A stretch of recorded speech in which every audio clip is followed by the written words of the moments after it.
Hey, welcome back to the Disney Plus Everyday Challenge, and today we have the Devil's Climb. This is from National Geographic. It is an hour and 14 minutes long. It's from 2024, so it's pretty new. It's just last year, as of this taping. This tells, it documents not just the climb, but the road trip of two best friends who we've met before in previous documentaries. Alex Honnold, the guy who free soloed the El Capitan. Yeah, I don't understand those terms before watching it either, but yeah, it's these guys are mountain climbers, and I don't want to diminish it to just certain what's somewhat insulting terminology, but they're crazy. I mean, crazy, I guess, in a good way. They got more guts than I do. I'll be honest. Just more guts than I do. I like being outdoors sometimes, but not that outdoors. That is a lot. So Alex, this is mainly about Tommy Caldwell, though. He's kind of at the center of this. It's his kind of mission, and he's get the idea that he wants to climb the devil's hand to the devil's thumb. The devil's thumb. I was close. I did know that, and then I forgot it because my brain not working great. The devil's thumb in Alaska. So yeah, they travel across the United States about 2,500 miles on bicycles. Yeah, up and down hills and mountains and all sorts of other terrain through Canada and into Alaska. They have a team with them, obviously, that's filming this. They've got drones and a guy who drives the van that helps supply them, lets them rest, do things like that throughout the trip. But yeah, there's also a bigger crew we just don't see, which is fine. It's they don't even have to do any of this. They could have just literally just taken a plane, get to the nearest airport, taken a quick shuttle bus or wherever they need to go to get to this mountain, which is pretty remote but pretty freaking huge, and then climb it. But no, they rode bicycles. 2,500 miles in preparation of this. And while I think Alex has somebody at home, it's Tommy that has a wife and 3 kids. And and they're all pretty young. And this is the kind of thing you do when you think nobody's going to miss you. Because there's as skilled and talented as these guys are, there's still a lot of variables involved that could literally knock you off a mountain if you don't have the right foothold, if you don't have the right grip. And honestly, well, Alex has done free soloing, which is climbing without ropes, without any kind of thing that would catch him if he slipped and fell.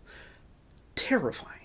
In this situation, they are using ropes and they are tethered to each other so that they can help each other should anything go wrong.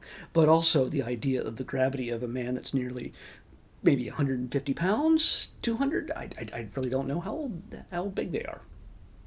Alex doesn't seem like a small guy. Tommy is a little bit older but is not as big as Alex. And he's reminded of that throughout. Alex, if you don't know Alex Honnold as a climber or anything else, I mean, he's a celebrity. Both of them are. And Alex has been inspired by the climbing of Tommy when he was still a kid. And again, also reminding him of his age every so often. But as a team, they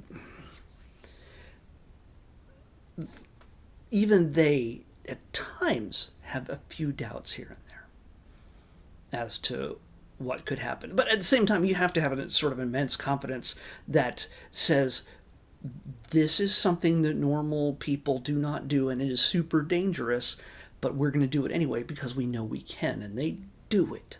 I'm not going to tell you that they're not going to do it. Nobody's making this documentary if they didn't do it. I'm just saying. And they're also not going to do it if one of them died during it. And if they did, they would frame it with that. Like, oh, you know what? This is the last climb of Tommy or Alex. And yeah, so it's kind of inspiring. You get a little kind of a psychology behind the two men, how they connect to each other, how they connect to their world, and how they connect to themselves internally. How they're just the mindset of Alex is also dug into a little bit further than all he already was when they did Free Solo. Again, recommending Free Solo for those of you who can handle this level of outdoorsiness. This was a level of outdoorsiness that, yeah, it's treacherous. As one verb, one not word verb, one adjective describes it. Yeah, it's it, if you're at least a little dizzy with heights or anything else, there's a lot of camera move. There's like drones, I guess, that are up there filming it. I think it was a helicopter. They'd be blown off the mountain. So there are drones up there just buzzing around, getting a wide shot. There's also some shots of their own cameras that they have mounted to their helmets, and also just getting up there with a selfie. Hey, look at that, guys! Yeah. And even when they're moving around with just the camera, the selfie, the cell phone camera, or whatever they're doing, or a GoPro or whatever, whenever they're doing that, just you see the vast beauty of these mountains behind them. And if I made so much as this level of movement on top of a peak like that, I'd fall to my death. I'm just saying. I'm not going to be some sort of macho. Oh, it's seriously. I can handle some heights, but usually I have to have some sort of special assurances. There's moments during this that Tommy knows that Alex kind of wants to free solo it a little bit. No ropes. Let's go to the last leg. No ropes. But he also gets the idea that Alex, he has sort of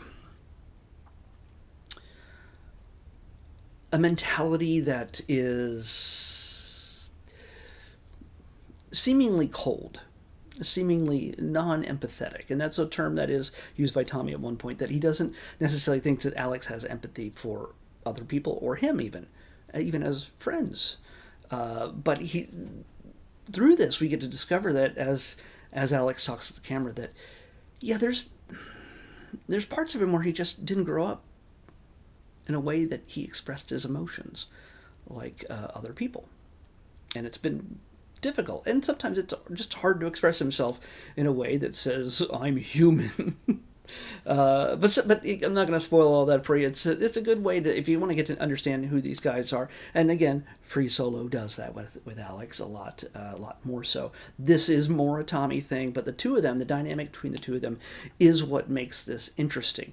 Normally, I would have never picked this to watch at all. If I was on Disney Plus and just going around, what am I going to watch today? This wouldn't have been something I picked. It doesn't interest me. The content, the purpose of it. Why did you climb that mountain? 'Cause it's there. Well, cool. Good for you. It's an athletic achievement, certainly. But athletic achievements don't impress me at all. Oh, they do. This does impress me, but it doesn't interest me at all. Enough that I'm going to spend an hour and 14 minutes watching it. People I don't know, personal interest type of stories. Well, yeah, that's interesting. While they're doing it, climbing up a mountain is an interesting way to get to know people. So yeah, this is. Have they done more climbs since then? Probably. And as dangerous and crazy as this, well, National Geographic's probably filming it if they did. But yeah. I say if you're into this kind of realm, obviously you want to watch it, or you have already watched it. But if you want to kind of see the extremes that some people go to, that they do for fun, your idea might be going to play pinball at the local bar down the street. That's cool. That's great. No danger there for the most part. Don't drink and drive on the way home. But these guys, fully sober, climbing up a mountain in Alaska, just doesn't seem like it's something that sane men do.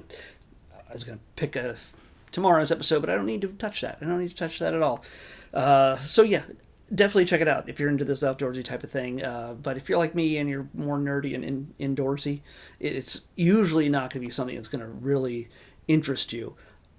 But they could change your mind the longer you watch. Anyway, tomorrow's episode. It's already been picked. It's Sunday, so it's Disneyland's 70th anniversary. And they put out a few weeks ago on the 17th, on the 70th birthday of Disneyland in Anaheim, California, they put out a series of point of view walkthrough videos. So you get a feel for what it's like to be in Disneyland and California Adventure, to get on the rides or walk the lands and discover what it's all about. And tomorrow's episode, I'm alternating parks each week, and this week puts us in California Adventure for a ride that doesn't seem, when you first look at it, something that people will be freaked out by, like a roller coaster or the drop of Guardians of the Galaxy. This is Pixar Pal Around. It's a Ferris wheel. It's a big Ferris wheel. And some of those cars that you're in, even though you're fully encaged, swing and it freaks people out. If you have never ridden it because of that very reason and you're like, nope, I'm not doing it, here's your chance to ride it without any danger whatsoever. I'll talk to you about it tomorrow when we do the Disneyland 70th anniversary point of view ride through of Pixar Pal Around on the next Disney Plus Everyday Challenge. I'll see you back here tomorrow with that.